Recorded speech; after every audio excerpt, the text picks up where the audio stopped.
Hi friends, my name is Anuj Thaplial and today in this video we will start with RStudio. So let's start. See at the bottom of your desktop left hand side you will see search, okay, and I'm going to write RStudio. Okay, so this is the result. If I double click on RStudio it will open. As we have already installed RStudio on our system, इससे पहले एक video मैंने upload करी है, उसमें आप देख सकते हैं कैसे हम RStudio इंस्टॉल करेंगे और RStudio से पहले हमें ओनली आर हमें इंस्टॉल करना है। Okay, so see this is RStudio। अब हम देख सकते हैं कि ये RStudio 4 क्वाड्रेंट्स में डिवाइडेड है। दिस इज क्वाड्रेंट 1 2 3 4, ओके, और we can take in this way 1 2 3 4। Okay, so ये जो क्वाड्रेंट 1 है ये है हमारा R स्क्रिप्ट के लिए। ओके, ये भी हो सकता है कि आपके सिस्टम में आपने पहली बार RStudio को ऑन किया है, तो आपके पास कोई भी R स्क्रिप्ट आए ही नहीं, मींस कुछ इस तरीके से आपके पास आए। आप सोच सकते हैं कि यहाँ पे सिर्फ मेरे सिस्टम पे 4 क्वाड्रेंट्स आ रहे थे, आप में सिर्फ 3 आ रहे हैं, 1 2 एंड 3। एक्चुअली ये हमारा कंसोल का पार्ट है, हमने R स्क्रिप्ट के लिए अभी स्टार्ट नहीं किया है। ओके, सो R स्क्रिप्ट के लिए कैसे स्टार्ट करेंगे? आपको राइट हैंड साइड लेफ्ट में ये प्लस का साइन दिख रहा है, यहाँ पे मेनू का है, आप क्लिक करेंगे R स्क्रिप्ट या फिर कंट्रोल शिफ्ट एन भी कर सकते हैं शॉर्टकट की। जैसे ही आप इस पे क्लिक करेंगे हमारी R स्क्रिप्ट भी ओपन हो गई है। तो ये हमारी R स्क्रिप्ट आ गई है। यहाँ पे हम R स्क्रिप्ट लिखते हैं। जो ये क्वाड्रेंट है इसको हम कहते हैं कंसोल। ओके, हम जो भी यहाँ पे कमांड्स लिखेंगे उनको रन करेंगे तो उसके आउटपुट हमें यहाँ कंसोल में दिखेंगे। तीसरी इन्वायरमेंट की हमारी है। इन्वायरमेंट जो भी हमारे डेटा सेट या वेरिएबल्स हमारे यहाँ पे हैं इन्वायरमेंट में, इट मींस वो हमारी रैम में है। ओके, और हम उनको डायरेक्टली रन या एग्जीक्यूट कर सकते हैं। ओके, यही इन्वायरमेंट से ही हम अपने डेटा सेट को इंपोर्ट भी कर सकते हैं। यहाँ इंपोर्ट डेटा सेट जैसे आपको दिख रहा है। Okay, so if I click on this, see from text, reader, Excel, SPSS की फाइल है, सेस की फाइल है, स्टेटा की फाइल, सो हम यहाँ से इंपोर्ट भी कर सकते हैं। जो फोर्थ क्वाड्रेंट है इट इज इक्वली इंपॉर्टेंट। यहाँ पे देखिए पैकेजेस अभी बाय डिफॉल्ट चेक है पैकेजेस, तो यहाँ पे जितने भी हमारे पैकेजेस हैं ये हमें दिख रहे हैं। जो भी पैकेज हमें इसमें नहीं है और हमें चाहिए तो हम उनको इंस्टॉल कर सकते हैं, वो मैं आपको अभी बताऊंगा कैसे। साथ ही साथ जब हम डेटा विजुअलाइजेशन पे काम करेंगे, हम यहाँ पे कमांड्स लिखेंगे कुछ चार्ट्स बनाने के लिए, ग्राफ बनाने के लिए, तो वो ये प्लॉट्स में हमें यहाँ पे हमारे ग्राफ चार्ट्स बन के आ जाएंगे और हम उनको यहाँ से एक्सपोर्ट भी कर सकते हैं। ओके, सो यहाँ पे हमारे पास सी ये कंसोल में देखिए अभी लिखा हुआ आ रहा है R is a free software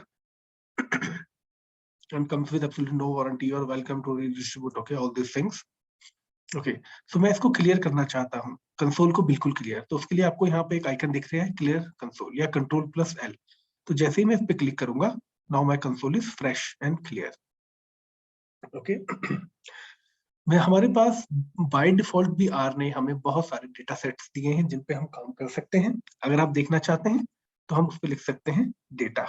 मैं सिर्फ डेटा लिखता हूँ और एंटर करता हूँ, तो देखिए ये कितने सारे R ने हमें डेटा सेट्स दिए हैं बाय डिफॉल्ट जिन पे हम काम कर सकते हैं। Okay, now see there are so many RS data set, empty cars data set। okay, ये कार के बारे में डेटा है। अगर आप इस स्पेसिफिक डेटा को देखना चाहते हैं तो आप यहाँ पे कमांड लिखेंगे व्यू ब्रैकेट, कौन सा डेटा सेट हमें देखना है, एम्प्टी कार्स। ओके, और एंटर।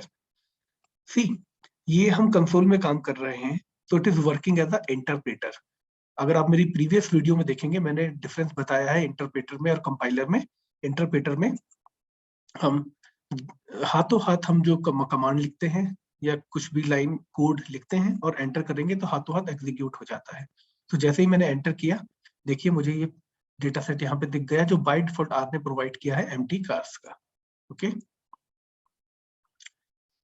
तो guys we can see Mazda RX-4, mileage, cylinder, displacement, horse power, इस तरीके से गियर कितने हैं, तो सारी चीजें उस कार के डेटा सेट में हमें दिखा दी है।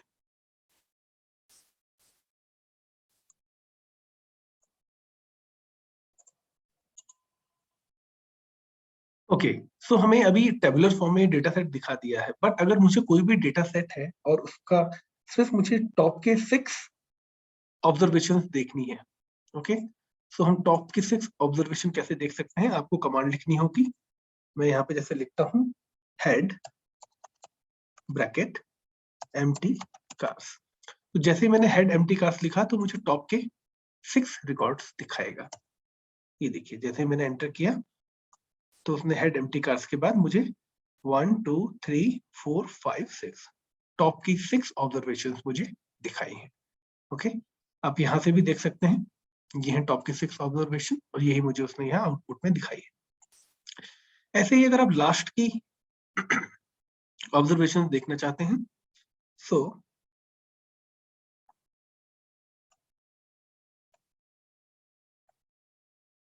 जस्ट अ मिनट,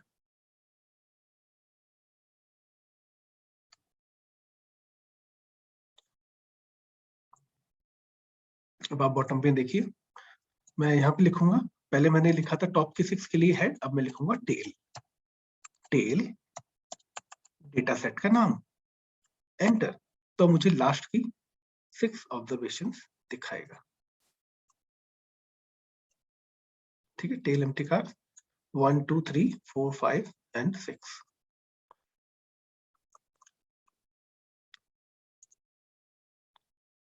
ओके,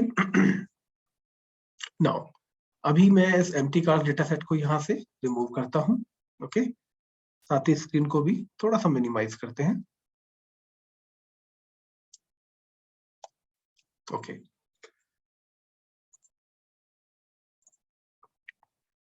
यहाँ पे अगर आप देखिए, अब मैं इस आर स्क्रिप्ट में हम अब कुछ काम करें, लेट अस सपोज मैं लिखता हूँ इक्वल्स टू 2 + 2। मैं अगर इसमें एंटर करूंगा so I will get an error, मुझे एक एरर मिलेगी। ओके, अभी मैंने इसको रन नहीं किया। सी, अभी डिफरेंस देखिए, मैंने जब कंसोल पे कुछ काम किया और एंटर मारा तो वो इंटरप्रेटर की तरह उसने काम किया और हाथों हाथ मुझे रिजल्ट दिखा दिया। बट यहाँ पे मुझे रिजल्ट हाथों हाथ नहीं दिखा रहा है क्योंकि मैंने सिर्फ कमांड लिखी है, मैंने अभी इसको रन नहीं किया। ओके, तो रन करने के लिए या तो आप उस लाइन को या उस कोड को सेलेक्ट करें और यहाँ टॉप में आपको दिखेगा रन, आप रन कर दें। तो देखिए कंसोल में उसने मुझे आउटपुट दिखाया है एरर अनएक्सपेक्टेड इक्वल्स टू, ये इक्वल्स टू मैंने एक्स्ट्रा लगा दिया है। अगर मैं इस इक्वल्स टू को हटा दूं और अब मैं दोबारा रन करूं, रन करने के लिए आप उस लाइन को पे भी कर्सर ले जाके क्लिक कर सकते हैं and control plus enter, control plus enter. तो देखिए अब मुझे 2 + 2 का आउटपुट मिल चुका है 4। ओके, यही काम मैं कंसोल पे भी कर सकता हूं। आप यहाँ अगर बॉटम पे देखेंगे, मैं लिखता हूँ 2 + 2, तो देखिए एंटर करते ही बाय डिफॉल्ट आउटपुट आ गया। ओके, सो गाइस हम डेटा मैनेजमेंट भी करते हैं, जैसे आर स्टूडियो में हम डेटा को कैसे मैनेज करेंगे। तो हम जो भी अपनी आर स्क्रिप्ट बनाएंगे, हम जो भी यहाँ पे आर स्क्रिप्ट में काम करेंगे, या हमने कुछ कमांड्स करी हैं और हमें प्लॉट्स यहाँ पे मिले हैं, चार्ट्स मिले हैं, या हमने कुछ डेटा सेट यहाँ पे चेंज किया है, बनाया है, हम चाहते हैं कि हम वो एक ही जगह पे रखें। ओके, एक ही जगह पे हम सारे डेटा को रखेंगे, अपनी सारी आर स्क्रिप्ट को रखेंगे। तो उसके लिए for this purpose we need to set a working directory. Working directory, directory means your folder, वो फोल्डर जहां पे आपका सारा डेटा है। अगर आप देखना चाहते हैं बाय डिफॉल्ट आपका वर्किंग डायरेक्टरी कहाँ पे है, तो सी मैं कंसोल को पहले क्लियर करता हूँ। अब मैं लिखूंगा command get wd। Get wd का मतलब क्या है, गेट वर्किंग डायरेक्टरी, मुझे बताए कि मेरी वर्किंग डायरेक्टरी बाय डिफॉल्ट कहाँ पे सेट है, कि मैं जो भी अपना डेटा सेव करूंगा यहाँ पे। ओके, तो अगर मैं यहाँ से सेव करूं तो पूरी स्क्रिप्ट में पूरी मेरा सेशन वो हो जाएगा सेव, और मैं अगर यहाँ से करूंगा क्लिक सेव करूंगा तो सिर्फ ये मेरे R स्क्रिप्ट को सेव करेगा। तो अगर मैं get wd लिखता हूं और एंटर करता हूं तो उसने मुझे दिखा दिया कि मेरी वर्किंग डायरेक्टरी अभी सी में यूजर्स वन ड्राइव डॉक्यूमेंट्स अभी यहां पर मेरी वर्किंग डायरेक्टरी है। ओके, बट अगर मुझे अपनी वर्किंग डायरेक्टरी बनानी हो, एक्चुअली यहाँ पे ये जो बाय डिफॉल्ट वर्किंग डायरेक्टरी बनाई है सी में यूजर्स में जाके अनुज टी, मुझे बार बार यहाँ जाना पड़ेगा, एक्सेस करना पड़ेगा, I have to go through many times, फिर मैं अपने डेटा को एक्सेस करूंगा। तो मैं चाहता हूँ कि मेरी वर्किंग डायरेक्टरी एक ऑलरेडी सेट हो, बनी बनाए हो। ओके, सो मैं एक काम करता हूँ, डेस्कटॉप में जाके एक अपनी वर्किंग डायरेक्टरी बनाता हूँ। सो राइट क्लिक, न्यू फोल्डर, नाम creating working directory for R. Okay, so this will be my working directory for R. अब आप यहाँ पे मुझे पाथ देना पड़ेगा, तो उसके लिए मैं पहले ही इसका पाथ कॉपी कर लेते हैं। कैसे? आपने जो वर्किंग डायरेक्टरी बनाई है वो फोल्डर जहां पे आपकी सारी स्क्रिप्ट सेव रहेंगी, आप इस पे राइट क्लिक करिए, प्रॉपर्टीज पे जाइए, प्रॉपर्टीज में आपको दिखेगा सिक्योरिटी, सिक्योरिटी में देखिए ऑब्जेक्ट नेम, ये आपका पूरा पाथ आपको दिखा रहा है। आई विल कॉपी दिस, मैंने इसको कॉपी कर लिया है। Okay okay, now again I will switch back to my R studio. Okay, अब मुझे अपनी वर्किंग डायरेक्टरी जब पता करनी थी कहाँ है, तो मैंने लिखा गेट wd। अब मुझे अपनी वर्किंग डायरेक्टरी सेट करनी है, नई वर्किंग डायरेक्टरी, तो उसके लिए क्या कमांड आएगी? Set working directory. यहाँ पे डबल कोट्स के अंदर मैं अपना पूरा पाथ प्रोवाइड करूंगा। ओके, बट यहाँ पे एक चीज का ध्यान रखना है कि ये जो बैकवर्ड स्लैश आ रहे हैं ये मुझे फॉरवर्ड स्लैश चाहिए, तो मैं इनको चेंज कर देता हूं।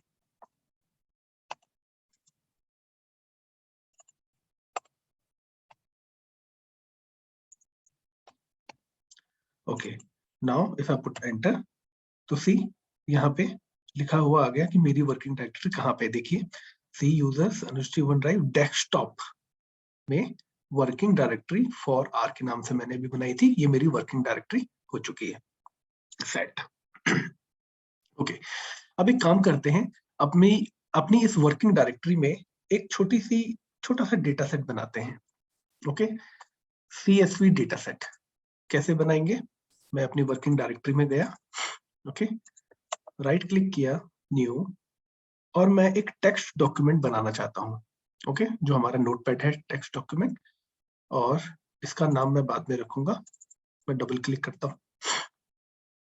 सी गाइस, इसको मैं CSV में बनाना चाहता हूँ। CSV means comma separated values. Comma separated values क्या है? देखिए, हम हम दो वर्ड्स को आपस में कैसे सेपरेट कर रहे हैं। अगर मैं लिखता हूं अनुज माय नेम, मैंने वो एक साथ ही लिख दिया, ठीक। अब सिस्टम को ये एक ही वर्ड लगेगा कि ये एक ही वर्ड है, जबकि ये एक वर्ड नहीं है, ये दो अलग अलग वर्ड है। बट मैंने सिस्टम को बताया ही नहीं कि ये अलग कैसे हैं। तो अगर मैं इनके बीच में स्पेस देता हूं तो ये दो अलग वर्ड्स हो गए, है ना। तो यहाँ पे जो डीलिमिटर है, डीलिमिटर जो बताता है कि ये वर्ड अनुज यहीं पे खत्म हो चुका है, उसके बाद ये थपलियाल यहाँ पे खत्म हो चुका है। ओके, सो उसके लिए मैंने स्पेस दिया, तो स्पेस ने यहाँ पे डीलिमिटर का काम किया। ओके, ऐसे ही कॉमा सेपरेटेड वैल्यूज में हम वैल्यूज को सेपरेट करते हैं कॉमा से। तो अगर मैंने अब यहाँ पे कॉमा लगा दिया, इट मींस अनुज इज अलग word, different word, and Thapliyal is different word. Okay, तो मैंने सेपरेट कर दिया, दिस इज कॉल्ड डीलिमिटर। हमारे अगर आप सेस में काम करेंगे वहां पे स्पेस डीलिमिटर का काम करता है, बट अगर हमारे यहाँ पे CSV में हम इसको CSV फाइल बनाना चाहते हैं, कॉमा सेपरेटेड वैल्यू फाइल, तो हम कॉमा देके काम करेंगे। ओके, नाउ मैं अब एक छोटा सा डेटा सेट बनाता हूं। Let us suppose employ underscore ID,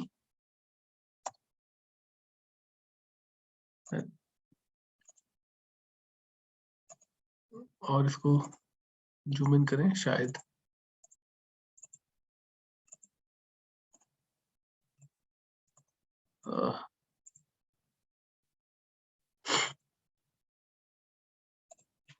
I think इतना बहुत है, या थोड़ा सा और करके देख लेते हैं। No it will be okay. Okay, so employ ID comma, see मैंने डिफरेंस दे दिया। अब मैं कितने ही स्पेस दूं कुछ फर्क नहीं पड़ता, क्योंकि मैं इसको CSV बनाऊंगा, कॉमा से सेपरेट कर रहा हूं। Okay, employ underscore name comma employ department comma salary.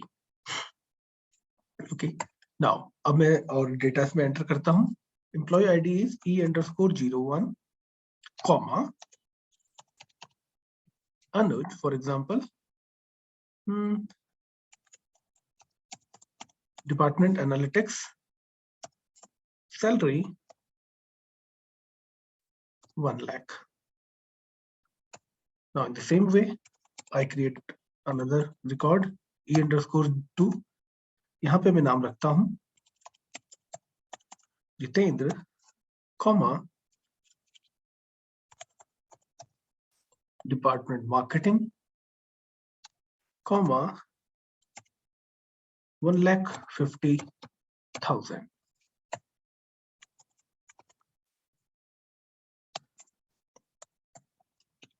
Vanshu, planning 2 lakh.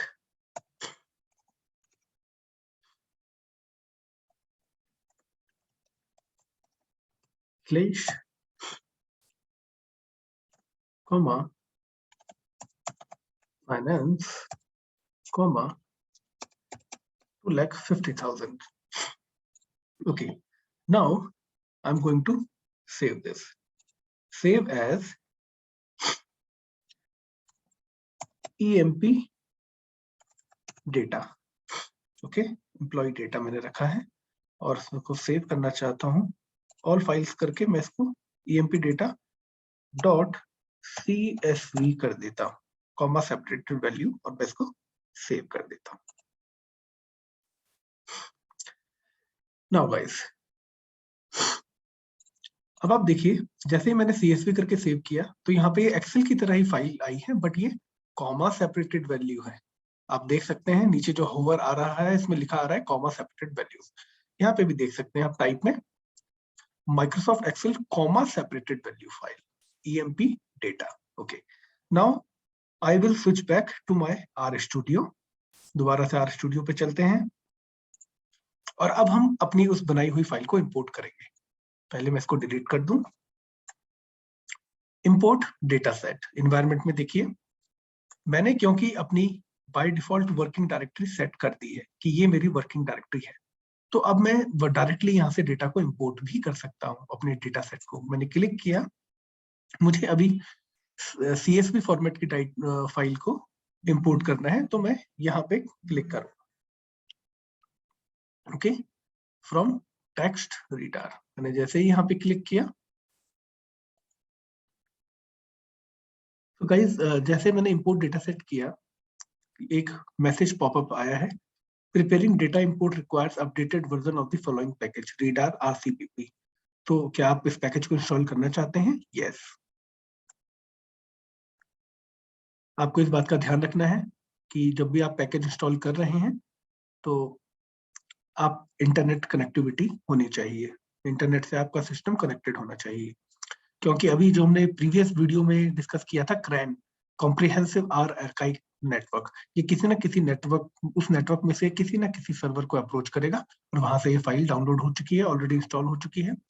और देखिए ये इंपोर्ट टेक्स्ट डेटा आ चुका है। अब बाय डिफॉल्ट अब मैं क्लिक करूंगा तो ये विंडो ओपन होगी।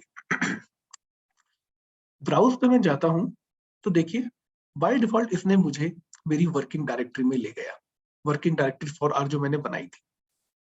इसीलिए वर्किंग डायरेक्टरी बनाई जाती है ताकि आपका जहां भी डेटा है, आपका सारा का सारा डेटा एक जगह सेव रहेगा और साथ ही साथ आप जब भी इंपोर्ट करना चाहें तो easily, very easily you can import it. तो अब मैं क्लिक करता हूं अपनी इस EMP डेटा फाइल में ओपन। देखिए अभी रिट्रीविंग प्रीव्यू डेटा मुझे प्रीव्यू करके भी दिखा रहा है कि क्या ये यही डेटा है। ओके, तो मैं देख सकता हूँ यस, कितनी बार ऐसा होता है कि हम दो डेटा सेट के नाम एक जैसे रख देते हैं, कंफ्यूजिंग सिचुएशन हो जाती है। तो प्रीव्यू भी आप देख सकते हैं कि यस, ये यही डेटा है। साथ ही साथ ये पूरा का पूरा जो डेटा सेट आएगा, ये किस नाम से आएगा? एम्प्लॉय डेटा के नाम से आएगा। ये इस वेरिएबल में चले जाएगा। वेरिएबल में डिस्कस करूंगा अभी आगे की क्लासेस में, वेरिएबल कौन कौन से होते हैं, कितने टाइप के वेरिएबल्स होते हैं, ओके, और कौन से वेरिएबल्स के अकॉर्डिंग हम कौन सा चार्ट हमें बनाना चाहिए, कौन सा प्लॉट बनेगा, ये सारी चीजें हम डिस्कस करेंगे फ्यूचर में, ओके। बट अभी ये डेटा, पूरा का पूरा डेटा इस वेरिएबल पे या इस डेटा सेट, हम इसको कहते हैं डेटा सेट या डेटा फ्रेम, इस डेटा फ्रेम में आ जाएगा, ओके। और देखिए, वैसे मैं इसको यहाँ से इंपोर्ट कर रहा हूँ क्योंकि ये GUI है, ग्राफिकल यूजर इंटरफेस। जैसे मैंने आपको बताया था हमारी वीडियो में कि जो हमारी R थी, पहले इसका नाम S था, उस समय कमांड लाइन इंटरप्रेटर थी, और बाद में इनसाइट टूल कंपनी ने इसको S+ कर दिया था। S+ means S+ GUI। तो देखिए, मैंने GUI से यहाँ से बुलाया है, इंपोर्ट डेटा सेट करके क्लिक किया और यहाँ से मैंने डायरेक्टली इसको एक्सेस कर लिया। बट अगर आप कमांड लिख के बुलाना चाहते हैं तो कमांड आपको ये लिखनी पड़ती। रीडर तो हमने ये पैकेज इंस्टॉल किया था, ये एम्प्लॉय डेटा रीड CSV, ये मैं आपको करके दिखाऊंगा। By default view employ data भी इसने कर दिया है, तो अभी हमें आपको इस पर ध्यान नहीं देना। मैं ये सारी चीजें आपको वन बाय वन हम करेंगे, otherwise you will get muffled, okay. तो अभी सिर्फ आपने यहाँ से ब्राउज किया और आपने डेटा को देख लिया, एम्प्लॉय डेटा के नाम से आएगा import, okay. I am going to import. जैसे ही मैंने इंपोर्ट किया, नाउ सी एम्प्लॉय डेटा के नाम से ये आ चुका है। आपको ध्यान होगा, एम्प्टी कार्स का जब डेटा मैंने आपको स्टार्टिंग में दिखाया था तो मैंने लिखा था व्यू एम्प्टी कार्स। यहाँ पे देखिए, बाय डिफॉल्ट इसने मेरे लिए व्यू EMP डेटा दिखा दिया है, मेरा ही डेटा। बट आप एक चीज का ध्यान रखिएगा, व्यू का V कैपिटल होगा, क्योंकि R हमारी केस सेंसिटिव लैंग्वेज है। कैपिटल V और स्मॉल v में डिफरेंस है, ओके। सो अब यही एम्प्लॉय डेटा मेरा यहाँ पे इन्वायरमेंट में भी आ चुका है। देखिए, मैं इस पे रन करता हूँ, वैसे मुझे सारी इंफॉर्मेशन इसकी बता रहा है, ओके। बट इसमें देखिए, एम्प्लॉय डेटा में मुझे दिखा रहा है कि 4 ऑब्जर्वेशन है और 4 वेरिएबल्स हैं। 4 वेरिएबल्स कौन कौन से हैं? एम्प्लॉय ID, एम्प्लॉय का नेम, एम्प्लॉय डिपार्टमेंट और उसकी सैलरी। और 4 ऑब्जर्वेशन मींस रिकॉर्ड्स। तो record number 1, this E_01 Anuj analytics 1 lakh, employ 2 Jitendra, 3 Himanshu, 4 Akhilesh, okay. So ये मेरे पास मेरा डेटा सेट आ गया। तो इस वीडियो में हमने देखा कि R स्टूडियो क्या है, इसमें क्या क्या फंक्शनैलिटीज हैं, ओके। R स्क्रिप्ट क्या है, कंसोल क्या है, हमारे फोर्थ क्वाड्रेंट क्या है, हमारा एनवायरनमेंट क्या है, कैसे हम डेटा बना सकते हैं CSV comma separated value file, and how we can import that file. So guys, keep connected and मैं और वीडियोस में अपलोड करूंगा, आप इसको देखते रहिए। अगर आपको वीडियो पसंद आती है, आपको लगता है ये इंफॉर्मेटिव है, तो प्लीज लाइक शेयर सब्सक्राइब करना मत भूलिएगा। Thanks a lot, bye bye, take care.